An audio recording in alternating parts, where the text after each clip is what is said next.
todos. Muita alegria, estamos aqui mais uma vez, né, para compartilhar esse estudo. Eu fiz de forma bastante simples, né, mas com aquela ideia da gente poder compartilhar o máximo de ensinamentos que a gente puder, da maneira mais simples que a gente puder colocar. A doutrina espírita é uma doutrina de muito estudo, né, uma doutrina que envolve a busca incessante pela sabedoria dos mais variados graus. A gente começa e vai aos pouquinhos, vai bem devagarinho para chegar nesse conhecimento. Especialmente quando a gente trata de temas tão complexos como a origem e a natureza dos espíritos. São temas assim que diariamente a gente lidar toda hora. Então a gente tem que ir com calma, né, tentando fazer o máximo de esquemas que a gente puder, que a gente possa exemplificar bem. Desde já também vamos saudar o pessoal que está assistindo pelo site depois, a gente não sabe quem pode acessar, te dar um oi. Agora a gente está famoso, né? Todo mundo aparecendo no filme. E mais uma vez, a gente agradece muito essa bênção quando a gente está podendo utilizar a tecnologia para a gente alcançar o maior número possível de pessoas, né? É uma bênção que esse lar conta, graças a Deus. Falando em Deus, Ele é a origem de tudo e a partir dele que tudo surge. Se a gente vai estudar o Espírito, que é a consequência, que é a obra, né, que é fruto do trabalho divino, é importante a gente definir primeiro o que é Deus e como se manifesta o trabalho divino para que o Espírito passe a ser concebido. É tão importante essa definição que Kardec escolheu essa para ser a primeira pergunta para aparecer no primeiro livro da codificação, que é o Livro dos Espíritos. No Livro dos Espíritos, onde Kardec apresenta o mundo espiritual sob uma nova forma de concepção, né, sob um novo olhar, Kardec apresenta logo no seu primeiro capítulo essa primeira pergunta: que é Deus? Que é muito interessante a maneira como ele coloca, né? Porque a primeira questão que vem à nossa cabeça sempre é assim: quem é Deus?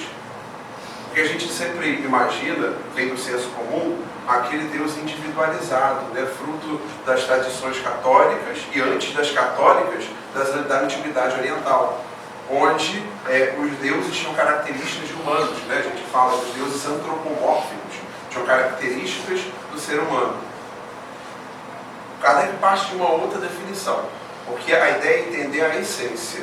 A ideia não é tentar circunscrever Deus a uma personalidade ou a uma figura propriamente dita.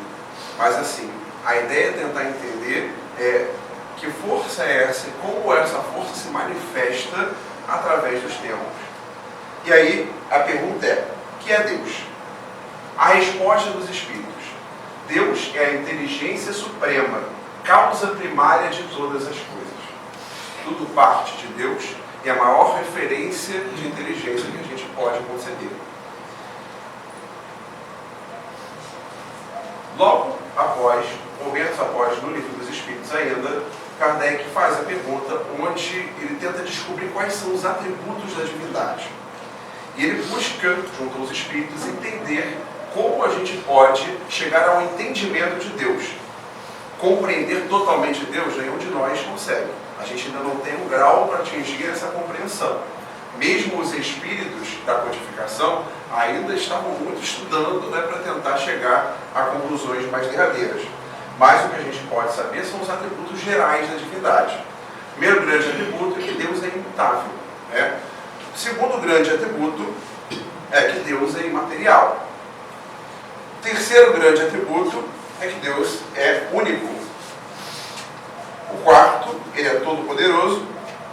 E, finalmente, o quinto, soberanamente justo e bom. Essas características mostram para a gente como a ordem divina se organiza no universo.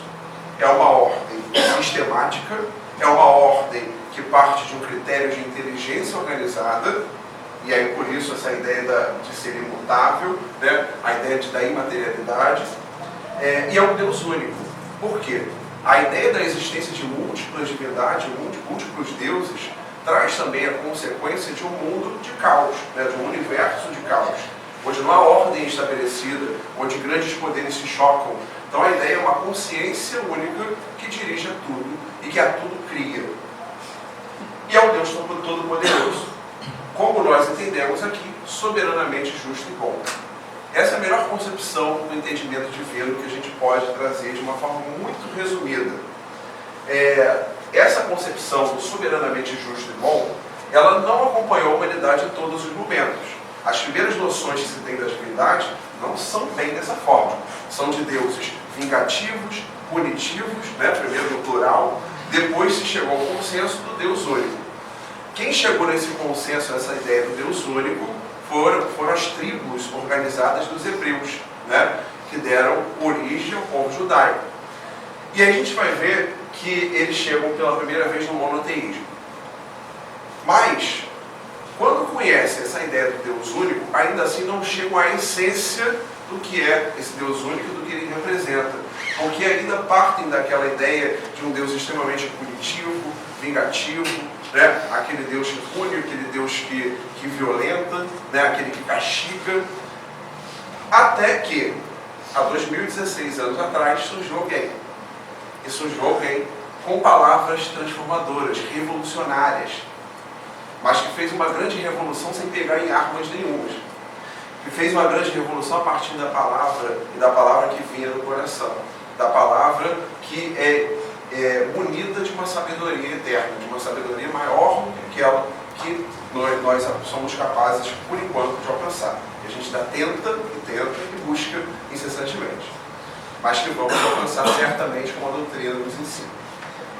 E aí, Jesus, quando aparece, ele nos ensina que Deus é um Deus Pai, Deus é um Deus de amor, Deus é um Deus que dá chance, é um Deus que está incessantemente trabalhando em prol da perfectibilidade da obra. Ele nos cria para isso, para a perfectibilidade. Quando nos cria simples e ignorantes. Assim que a gente aprende na doutrina espírita. Nós, espíritos, somos criados simples e ignorantes. E a partir das nossas escolhas, a partir do livre-arbítrio, nós podemos alcançar a perfectibilidade mais rápido ou demorar um pouquinho mais.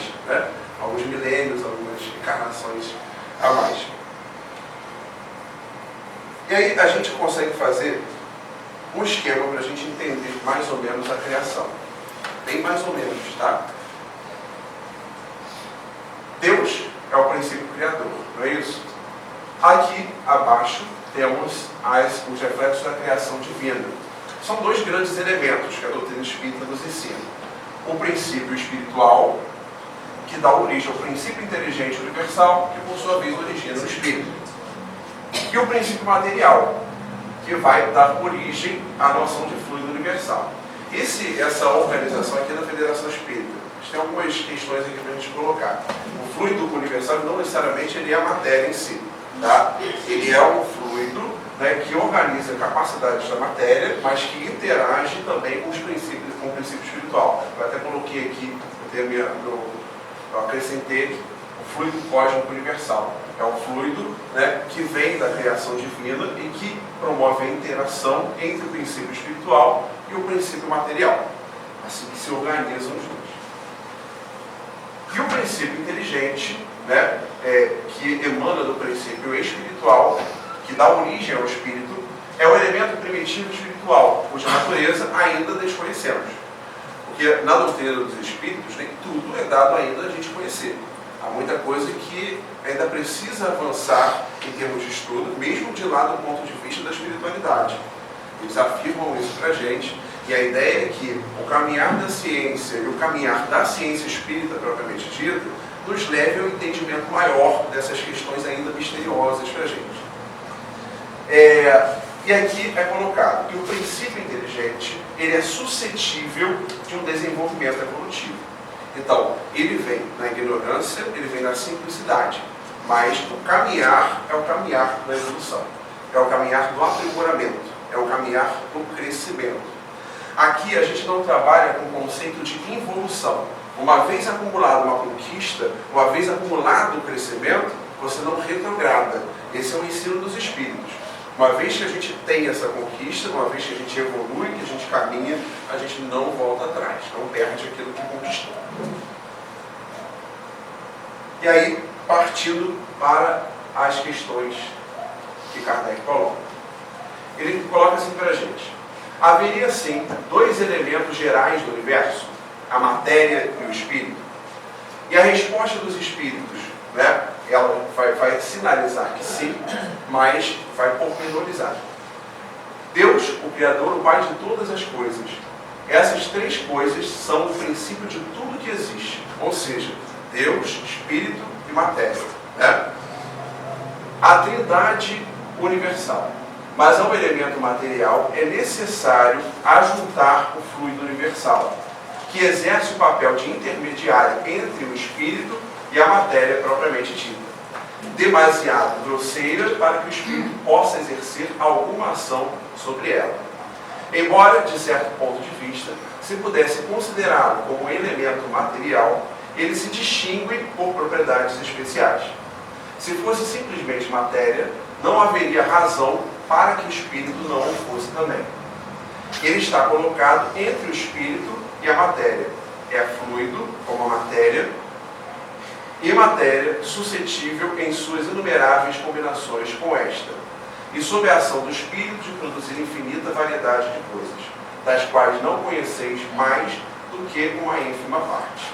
Esse fluido universal primitivo, ou elementar, sendo o agente de que o espírito se serve, é o princípio sem o qual a matéria permaneceria em perpétuo estado de dispersão, e não adquiriria jamais as propriedades que a gravidade lhe dá. Então, o fluido cósmico universal, como ele coloca aqui, é um fluido que está presente em tudo, não é isso? É o fluido que dá propriedades à matéria e que, envolvido com o princípio espiritual, vai também trazer, né, atributos de matéria para esse princípio espiritual. Nós aprendemos aqui que o espírito, conforme ele se organiza enquanto espírito, uma vez que ele já passou por todo o processo de crescimento da inteligência primitiva, ele se organiza com o corpo perispiritual, não é isso? Ele tem um envoltório, né, perispiritual. É uma espécie de corpo fluídico, que é formado a partir desse elemento do fluido cósmico universal. E a gente pode dizer que, de certa forma, mesmo o espírito desencarnado, ele tem grau de matéria. Não necessariamente aquela que a gente consegue tanger agora, que a gente consegue tocar agora. Não necessariamente a matéria bruta, mas uma matéria mais sublimada, uma matéria mais sutil. A gente viu aqui o filme do Nosso Lar. Acho que todo mundo deve ter visto esse filme.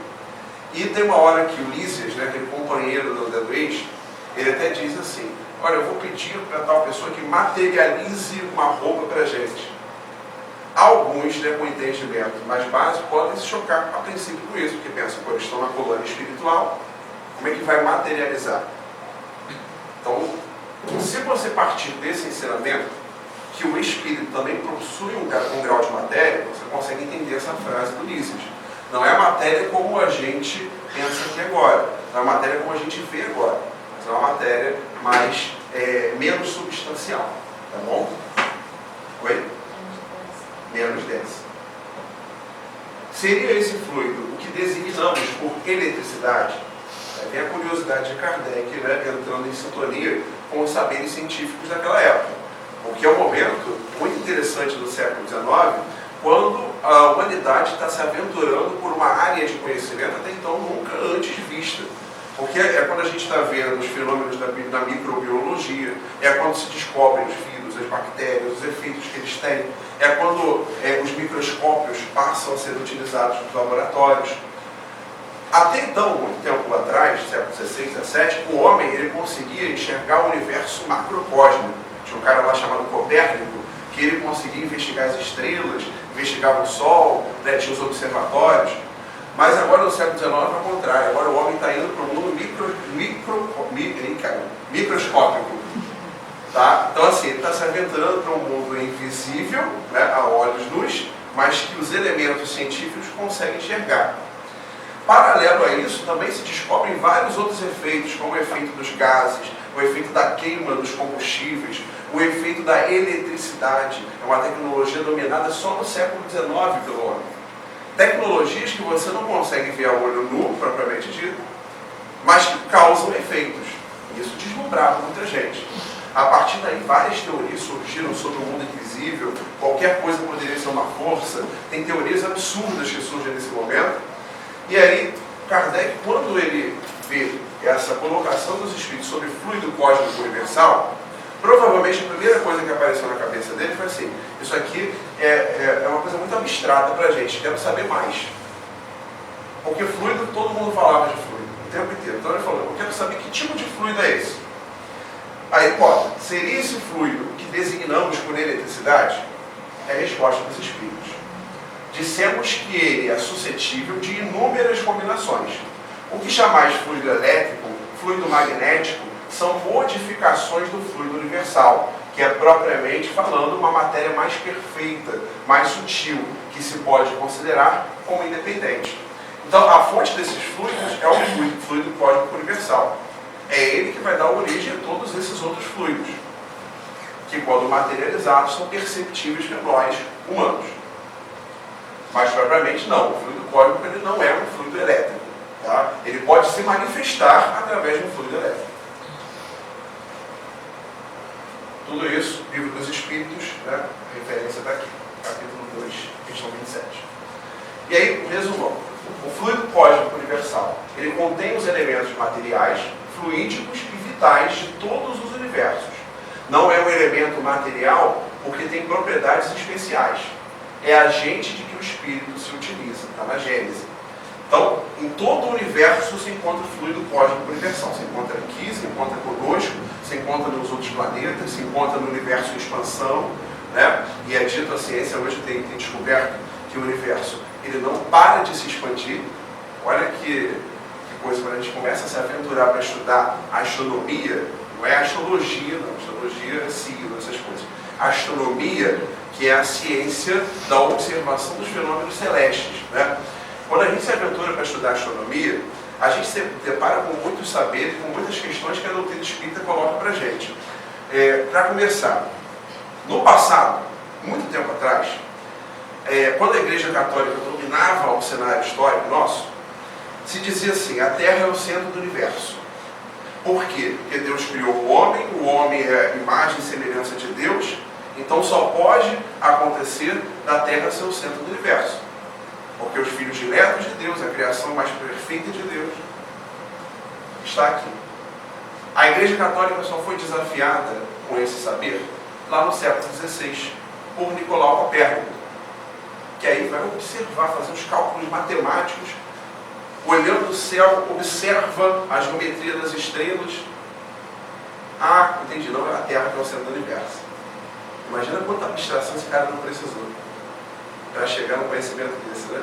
Devia ser antissocial, devia ter vida, né? E ele descobriu isso. Porque assim, os nossos olhos luz enganam a gente. Se você for para a praia em Itacoatiara e sentar, você vai observar o seguinte, o sol está nascendo aqui e está se pondo lá. A impressão que você tem é o quê? Que o sol se movimenta em torno da Terra, não é isso? Então você pode pensar tranquilamente, olhando a olho nu, que a Terra é o centro de tudo.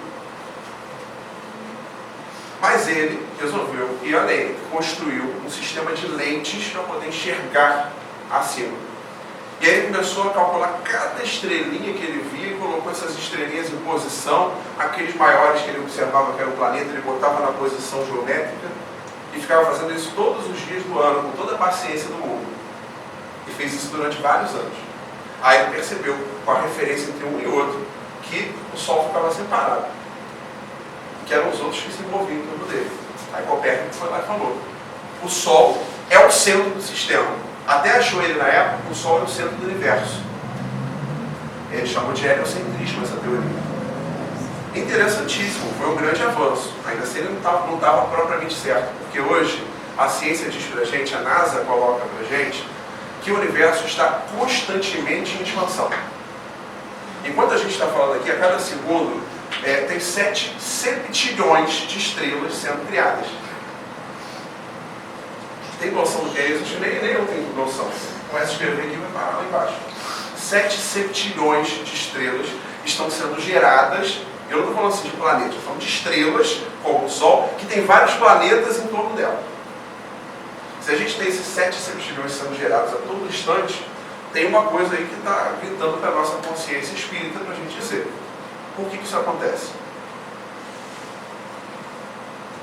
Porque Deus, como inteligência suprema, que dá uma ordem imutável para o universo, que trabalha nessa ordem de forma constante, nunca vai estar sem fazer nada. Essa é a noção dos espíritos. trazem para a gente. Deus está constantemente criando. Enquanto nós estamos aqui vivendo nossas vidas comuns, a criação está continuando. É um fluxo contínuo, não para. Bom, e ainda tem gente que se acha o centro do universo, né? Eu gosto de uma frase do filósofo Mário Sérgio Cortella, é muito bom, educador também, que ele diz assim: diante da imensidão do universo e da obra divina sendo criada todo instante, com esses 7 septilhões de estrelas, eu só posso me considerar no máximo o vice-treco do subtroço. Eu adoro essa frase dele. Tem gente lá botando crachá, cartão. Eu sou o vice-treco do subtroço. Olha, eu peguei um vídeo no YouTube esses dias da NASA pegando escalas físicas e matemáticas. O vídeo partia de uma pessoa e aí depois ele ia ampliando a escala, ia subindo a câmera até chegar no planeta Terra. Depois subia a câmera e passava para o sistema solar. Depois do sistema solar ia para a Via Láctea. Depois para as outras galáxias. Depois os multiversos. Que isso, gente? Que assim, tem o universo, depois tem o multiverso, essa teoria da ciência agora. Os universos paralelos. Meu Deus do céu. Acho que a gente está satisfeito com o Itaipu, Niterói. Bom, fluido cósmico é o fluido do princípio vital. O fluido vital, o princípio vital, ele vem como subproduto do fluido cósmico universal. Ele dá vida aos corpos orgânicos. Está ausente nos minerais e nos seres orgânicos mortos. Tá? Então esse fluido vital, ele está envolvendo aqueles seres que têm vida. Tá? Seres de composição orgânica que possuem vida. Tranquilo? É importante isso que tem gente que confunde. Tá? Aqui acha que tem vida no mineral. Pegaram uma frase de Leon Denis, modificaram essa frase inteira e começaram a dizer isso. Eu vou mostrar a frase daqui a pouco. Aí olha só. Como podemos definir os espíritos? É propriamente o que a gente se propôs, né? A natureza e a origem dos espíritos. Podemos dizer que os espíritos são os seres inteligentes da criação. Eles povoam o universo além do mundo material. Acho que aqui já é uma definição que a gente já está um pouco mais familiarizado, né? Os espíritos são seres inteligentes da criação. Eles povoam o universo além do mundo material. Eles são dotados de razão, né? Aí Kardec comenta: a palavra espírito é aqui empregada para designar os seres extracorpóreos e não mais o elemento inteligente universal. Ou seja, o elemento inteligente universal, ele vai se elaborando e vai ao longo de milênios, enfim, de um tempo que a gente não tem como precisar, não tem como definir, ao longo de muito tempo, ele vai se elaborando, adquirindo individualidade, ele vai se individualizando até que se torne espírito. Essa é a noção básica que a gente tem a partir da Gênese e do Livro dos Espíritos. E aí o espírito que Kardec coloca aqui já é um ser individualizado, dotado de razão, dotado de inteligência. Os espíritos são seres distintos da divindade, ou não seriam mais do que emanações ou porções da divindade. Por essa razão, chamados filhos de Deus. Ou seja, seriam espíritos integrantes da divindade, parte da divindade. Tinham teorias da época que pensavam dessa forma.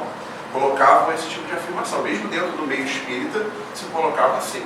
Os espíritos como um pedaço da divindade. E aí a resposta: meu Deus! São sua obra, precisamente como acontece como o homem que faz uma máquina. Esta é obra do homem, e não ele mesmo. É para a gente não confundir, né? Quando a gente diz que fragmentos da divindade habitam em nós, é no sentido que nós temos a propensão à perfectibilidade, como Deus designou a gente, né? E que a gente pode, a partir do nosso caminho evolutivo, encontrar o propósito de Deus para nós. Mas não que nós somos Deus, não é isso, tá? Nós somos obra, é bom a gente entender isso. A gente é fruto do trabalho de Deus. Sabes que o homem, quando faz uma coisa bela e útil, chama a sua filha, sua criação. Pois bem, dá-se o mesmo com Deus. Nós somos seus filhos porque somos sua obra. Mais claro que isso é impossível. E é nesse sentido que ele quando ele coloca assim, a imagem e semelhança de Deus colocado, né, na gente, é no sentido que nós somos reflexos daquele propósito que Deus designou para a gente. E que nós somos capazes, somos dotados de inteligência. A maior inteligência suprema universal é a de Deus. A nossa é uma inteligência que vai se elaborar para chegar à perfectibilidade e atuar mais precisamente em sintonia com a obra de Deus. Essa é a noção nossa. Então, vai lá. Deixa eu botar a próxima. Uma vez que há dois elementos gerais do universo, o inteligente e o material, poderíamos dizer que os espíritos são formados do elemento inteligente como os corpos inertes são formados do material? Repetindo, uma vez que há dois elementos gerais do universo, o inteligente e o material, poderíamos dizer que os espíritos são formados do elemento inteligente como os corpos inertes são formados do material? É evidente. Os espíritos são individualizações do princípio inteligente, como os corpos são individualizações do princípio material. E a maneira dessa formação é que desconhecemos. Olha a humildade dos espíritos, nós desconhecemos. Não sai afirmando que sabe o que não sabe. E, gente, acho que mudou tudo.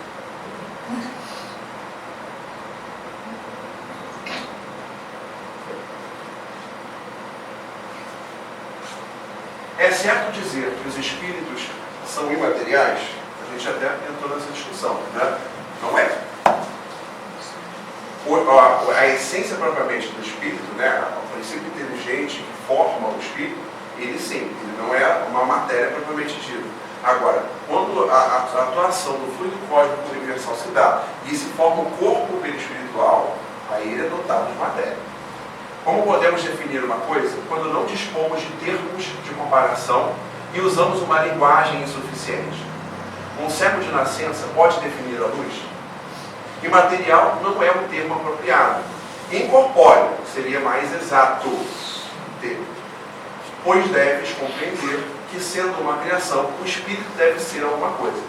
É uma matéria quintessenciada, olha a palavra, para a qual não dispondes de analogias e tão eterizada que não pode ser percebida pelos vossos sentidos.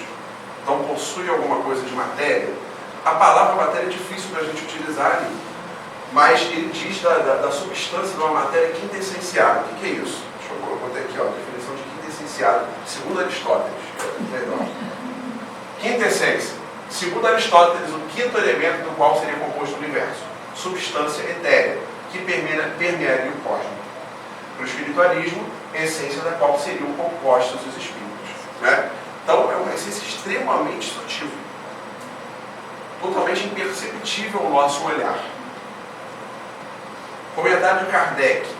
Dizemos que os espíritos são imateriais, porque a sua essência difere de tudo o que conhecemos pelo nome de matéria. Um povo de cegos não teria palavras para exprimir a luz e os seus efeitos. O cego de nascença julga ter todas as percepções pelo ouvido, o olfato, o paladar e o tato. Não compreende as ideias que lhe seriam dadas pelo sentido que lhe falta. Da mesma maneira, no tocante à essência dos seres super-humanos, somos como verdadeiros cegos. Não podemos defini-los a não ser por meio de comparações sempre imperfeitas ou por um esforço de imaginação. É a mesma coisa que eu estou dizendo aqui, porque eu estou trazendo um estudo extremamente imperfeito, porque a gente parte, né, de conceitos que são difíceis ainda da gente alcançar, mas a gente precisa dar o primeiro passo para tentar aprender o básico. A criação dos espíritos é permanente ou verificou-se apenas na origem dos tempos? Ou seja, Deus criou há muito tempo atrás e hoje em dia não, hoje em dia é só a consequência da criação. Hoje em dia se criou todo mundo junto ao mesmo tempo e aí a evolução foi acontecendo. Alguns ficaram, outros estão indo. Como é que é isso? E aí, dizem os espíritos, é permanente, o que quer dizer que Deus jamais cessou de criar. Tem até uma outra pergunta no livro dos Espíritos, né, que Kardec coloca, né, sobre a criação dos espíritos, se ela é junto com Deus, como é que funciona isso, né? E os espíritos vão dizer assim, que não é possível a gente ter uma concepção de Deus inoperante. Então, assim, é muito difícil a gente chegar lá na origem de tudo, né? A nossa cabeça doer demais. Mas o que a gente pode pensar é assim, desde que Deus é Deus, que é sempre, né? Deus sempre foi Deus, eternamente sempre foi, a criação. E permanecerá havendo essa criação. Os espíritos terão fim. Compreende-se que o princípio de que eles emanam seja eterno. Mas o que perguntamos é se a sua individualidade terá um termo e se num dado tempo mais ou menos longo o elemento de que são formados não se desagregará e não retornará à massa de que saiu, como acontece com os corpos materiais. É difícil compreender que uma coisa que teve começo não tenha fim. É um pensamento científico lógico que Kardec está utilizando. Não tem início, meio e fim. Né? Essa é a nossa lógica básica. Então ele pensou, se teve o início, se estamos no meio, chegará ao final um dia. É isso que ele quer saber. E essa teoria também é uma teoria que estava circulando entre os espiritualistas. Eu vou dizer mais, até hoje é uma teoria que ainda tem muito respaldo. Tem muita gente que ainda acredita nessa forma aqui de teoria. Que pensa o seguinte, que o espírito, quando chegar na perfectibilidade, vai se juntar ao cosmos, vai se juntar ao elemento básico, vai se juntar à divindade, cada um pensa de uma forma, mas que o espírito, de certa forma, ele vai se juntar ao todo e vai perder o seu grau de individualidade. É isso que o Kardec está perguntando. E aí a resposta dos espíritos. Há muitas coisas que não compreendeis, porque a vossa inteligência é limitada. Mas isso, é de Kardec, imagina nós. Mas isso não é razão para arrependir. O filho não compreende tudo o que o pai compreende, nem o ignorante tudo o que o sábio compreende. Nós dizemos que a existência dos espíritos não tem fim. É tudo quanto podemos dizer por enquanto. Mas não é. É até uma mensagem assim que acalma a gente um pouquinho, né? Porque o filho não compreende, tudo bem, a gente compreende que não dá para compreender tudo. Mas a gente tem que aceitar o que um pouquinho que a gente sabe e agarrar esse pouquinho que a gente sabe. E tem que começar por algum lugar, tá? Aqui, ó. Isso não é razão para as repelidas. Também no livro aqui, no livro dos Espíritos. O símbolo do infinito, que a criação é infinita, a criação não cessa. Como a gente falou, os 7 septilhões estão aqui. E aí não dá nem para contar quantas estrelas foram geradas só enquanto a gente está tendo essa palestra aqui. E aqui preparei um quadro, veio da Federação Espírita também. Um quadro sobre o processo de individualização. A palavra humanização não é a palavra mais adequada. A gente bota individualização do princípio espiritual. E aí eu peguei a frase do Leon Denis, a frase correta, que muita gente desvirtua, não sei porque alguém mudou, depois todo mundo resolveu mudar junto, tá? E aí está aqui, na planta a inteligência dormita, no animal sonha, só no homem acorda, conhece-se, possui-se e torna-se consciente. A partir daí, o progresso de alguma sorte fatal nas formas inferiores da natureza só se pode realizar pelo acordo da vontade humana com as leis eternas. Leon Denis, o problema do ser do destino da dor. A alteração que fizeram colocam que ele dizem que dormita do mineral. Ele não usa a palavra mineral. Senão a gente vai entender que tem princípio vital numa pedra, por exemplo. Então a gente vai entender que a pedra é dotada daquilo que vai se tornar uma consciência, uma individualidade. O que a gente aprende a partir da Gênese, aprende até a partir de Leon Denis, é o seguinte, que na pedra, no mineral, se reúnem elementos do fluido cósmico universal que são combinados, sim, à evolução dos princípios inteligentes. Mas senão eles vão se tornar um princípio inteligente. Isso aí o Leon Denis, inclusive, nega nesse livro, que é sensacional, o problema do ser do destino da dor. É um livro tratado filosófico lindo. E aí o que a gente entende aqui, né, é que a sublimação do princípio vital, do princípio espiritual, perdão, é a partir do espírito. O espírito já com a nossa característica humana, não é isso? E o espírito que é suscetível à perfectibilidade, é o espírito que é dotado de inteligência, é o espírito que é dotado desse caminho que leva até a evolução. E aí o que ele diz? Que ele, atingindo o entendimento do que é Deus, chega nesse caminho da evolução e passa a trabalhar de forma harmônica com as leis universais que nos regem a todo tempo, a partir da obra divina. E esse princípio inteligente, ele vai se elaborando nesses reinos, como ele colocou aqui, em todos os reinos onde há vida, tá? O princípio inteligente associado ao princípio vital. Agora, vamos dizer assim que a planta é inteligente. Vamos dizer que o animal, ele tem a nossa inteligência racional. A gente pode até falar que ele tem algumas características, né, de sensibilidade, de uma forma que é difícil até a gente definir hoje, tá? Não tem estudos profundos sobre isso para que a gente possa definir. Ele tem alguma capacidade associativa, não é isso? Mas não dá para comparar com a inteligência humana. E aí aqui, o processo. Deus, Criador Supremo da vida, gera as sementes, né, o princípio espiritual da vida. Aqui a matéria inorgânica, né, a origem, aí termo científico, protoplasma, né? Aqui, proteínas, a base das células, e o primeiro ser vivo, que não como nós, né, foram vivos. E aí, juntando-se esses elementos, né, do pequenininho ao grande, vão se formando os seres vivos. Acho que a gente estudou em biologia aqui, né? Pega aqui, pequenininho, chega até o grande. Assim que a Terra também formou a sua qualidade de vida. Depois chegamos finalmente, né, nas plantas, animais aquáticos e terrestres, que já são capazes, né, de funções mais superiores, se reproduzem, se nutrem, respiram, né, promovem secreção, secreção, tá? Tem circulação, funções neurológicas. Tem algumas plantas que têm funções até mais complexas, como a planta carnívora, por exemplo. Tem algumas plantas que a gente fica até deslumbrado quando a gente vai estudar, naquele Discovery, né, no Jornal Geographic, né, quando você vai olhar. Tem plantas que elas crescem, e elas crescem com algum intuito, com alguma coisa que organiza esse crescimento delas. Não só de acordo com o sol, mas, por exemplo, das carnívoras em determinadas regiões africanas, elas crescem na direção onde exatamente fica mais fácil de capturar o alimento. A câmera era posicionada, ficava parada, e ao longo do ano inteiro se filmava a movimentação da planta, milímetro por milímetro, e via-se que a planta chegava na direção exatamente onde precisava ficar para sobreviver. E aí já é um princípio, né, que está se elaborando. Aí vem aqui, mamíferos e primatas, onde a gente já vai ver pensamento descontínuo, instinto pronunciado e emoções mais envolvidas. Aí a nossa ciência atual já tem trabalhado isso, essa questão das emoções dos animais a gente percebe, tá? E aqui o homem primitivo e o homem moderno. Aí está colocando o mesmo elemento, faixas inaugurais da razão. E aí a nossa diferença entre o homem e o animal, né, aqui, é a nossa capacidade de exercer a nossa razão, que vai elaborar a nossa inteligência para que ela chegue à perfectibilidade. E também, somada à razão, o nosso senso moral, que é outra coisa que não são dotados os animais.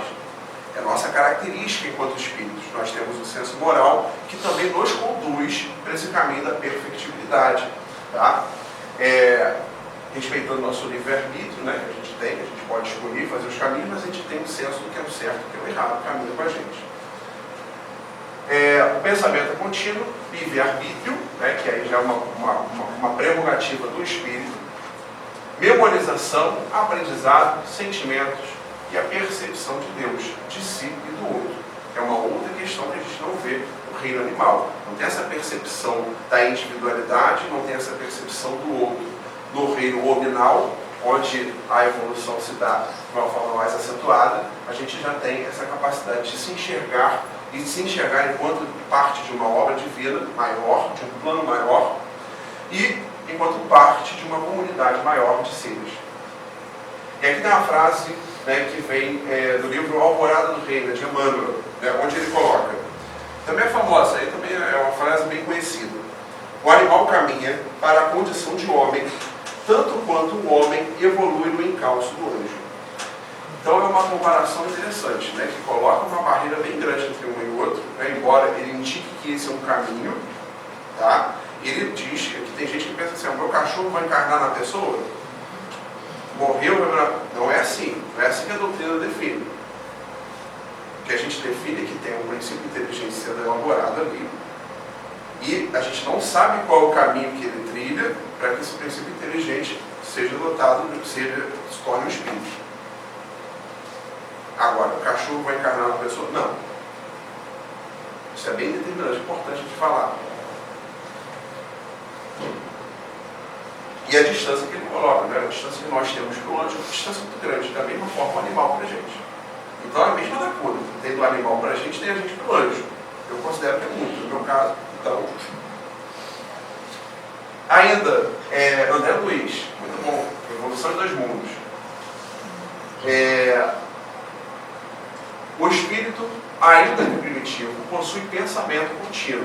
Desde aquele, lá no primitivão, no planeta mais primitivo, no planeta onde a selvageria ainda dominava, ele vai ter um pensamento contínuo, vai ter o livre-arbítrio e vai ser dotado de sentimentos. Quando a gente fala sentimento, está falando só em sentimentos nobres, né? Está falando em raiva, está falando de sentimento de posse, né? Está falando de sentimento de violência mesmo, né? De provocar a dor, né? Sentimento da dor própria. Então, assim, são sentimentos que estão ligados a essa animalização. E ele vai progressivamente depurando esses sentimentos. Progressivamente vai buscando, de acordo com os trajetos que vai passar, vai buscando sublimar, trabalhando em si sentimentos mais sublimes. A memorização favorece o aprendizado.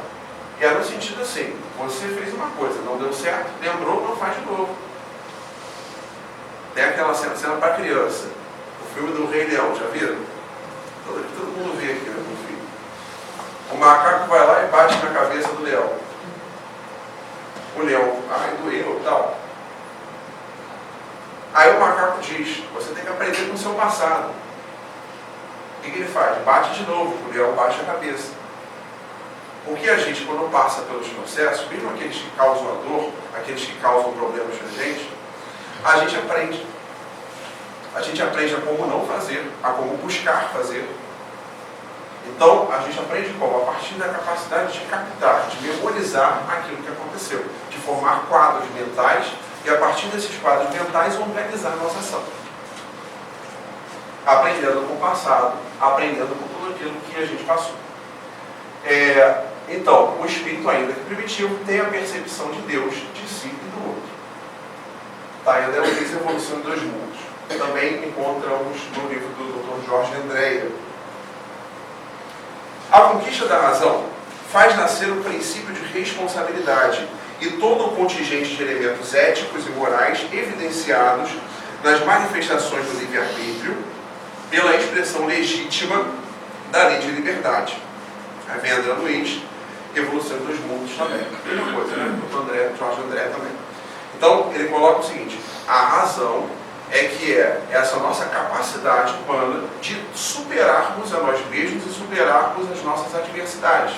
A partir do uso da razão, a partir das nossas capacidades reflexivas sobre si, sobre o outro, sobre o mundo que nos envolve, a gente é capaz de progredir. A gente questiona, né, os nossos limites, questiona o limite do outro, formula leis em comunidade, formula formas de agir.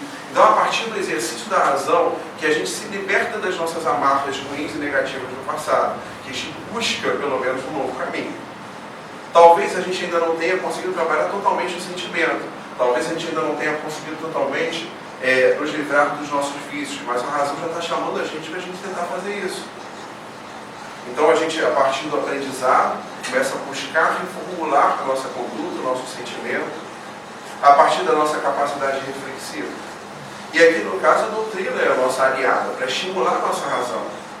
O estudo, a frequência nas palestras, tudo isso vai aflorar a nossa razão. Porque quanto mais a gente exercita a razão, mais ela se aprimora. Quanto mais a gente está buscando exercer ou praticar uma atividade intelectual, mais a gente eleva a nossa capacidade intelectual. Quanto a gente mais lê, quanto mais estuda, não é isso? Então a nossa razão se desenvolve. E a partir da razão a gente pode trilhar um caminho, né, de renovação. E a partir da razão a gente pode trilhar um caminho de reconstrução. Lembrando, né, como ele fala aqui, essa legítima lei de liberdade, que ele está se referindo ao livre-arbítrio que nossos espíritos têm. O desenvolvimento do livre-arbítrio, associado à melhoria do senso moral e do senso intelectual, afasta o homem, pouco a pouco, do individualismo e do personalismo, abrindo espaço para o surgimento pleno da intuição. Aí, mais uma vez, André Luiz elevando a gente com essa sabedoria. Então, ele diz assim, que o nosso caminho de elevação é um caminho de abandono desse individualismo, né, que é egoísta, que é orgulhoso, e a gente sabe que o Livro dos Espíritos traz para a gente a noção de que os piores males da humanidade são o orgulho e são o egoísmo, que puxam outros vícios para a gente, puxam a vaidade, né, puxam outros vícios. E aí o que acontece? A ideia é que a gente entenda que o caminho gradual é a gente abandonar isso aqui, individualismo, personalismo. Olha, eu sou um vice-técnico sobre troço, é um exercício. Parar de se achar isso tudo, parar de se dar essa atribuição tão grande. Não é também você se menosprezar, não é isso, é entender que você faz parte da obra divina, mas que você não é a única parte da obra divina. Você sabe com quem você está se metendo? Essa frase é comum, né? Ah, mas comigo não. Então, assim, a gente se coloca uma importância que a gente não tem. Não é dessa forma.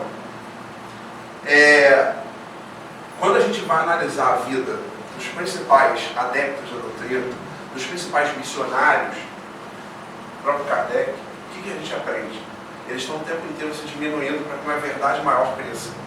Eles estão o tempo inteiro se colocando, eu sou o capim, né? Então, a gente vai ver o Chico, né? Sou o capim, mora o capim, nasce outro, né? Quando perguntavam como é que vai ser depois que você desencarnar. Então, assim, Kardec também. Kardec sabia que a todo momento ele poderia ser substituído na obra. Como depois, em 69, quando ele desencarnou, Leon Denis estava lá, Gabriel Delano estava ali. E tem gente para substituir, porque a obra é muito maior do que uma individualidade. Mas a gente não fica se atribuindo, né, um papel especial. Não é assim. Tudo se constrói a partir da coletividade. É o indivíduo somado a outro indivíduo, somado a outro, que forma uma força. Essa é a proposta nossa da União e Fé. Essa é a proposta de integração. De entender que um só não pode carregar tudo. De entender que todo mundo aqui junto forma uma corrente e que essa corrente se fortalece para que nós possamos atingir uma elevação dos nossos espíritos em coletivo. Tudo bem, a evolução individual, a gente sabe, cada um tem seu caminho individual. Mas a gente pode nos auxiliar mutuamente, tranquilamente. Aí ele coloca sobre a intuição, que é associada à moralidade e ao conhecimento, permite que o homem caminhe em direção da angelitude, agindo com solidariedade e abnegação, em trabalho incessante de amor ao semelhante. Aquilo que a voz do nosso coração pede para a gente, né? E se a gente der a brecha para a intuição verdadeira vir dos bons espíritos, dos bons emissários que nos acompanham, dos nossos anjos, né, os nossos mentores que estão com a gente, basta que a gente sintonize com eles, basta que a gente nos desligue do materialismo, dos sentimentos egoísticos, para que a gente consiga alcançar a intuição verdadeira dos pés. E para finalizar, eu botei aqui, né? Deus cria o princípio espiritual, dando origem a um princípio inteligente que vai se individualizando até chegar à categoria de espírito. Ao desenvolver seu senso moral, o espírito ruma à perfectibilidade.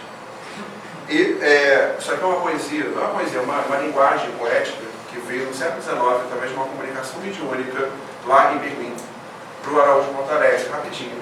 É da Marion Delorme, que era um espírito que ajuda muito o Victor Hugo, ainda encarnado, quando ele escreveu suas obras.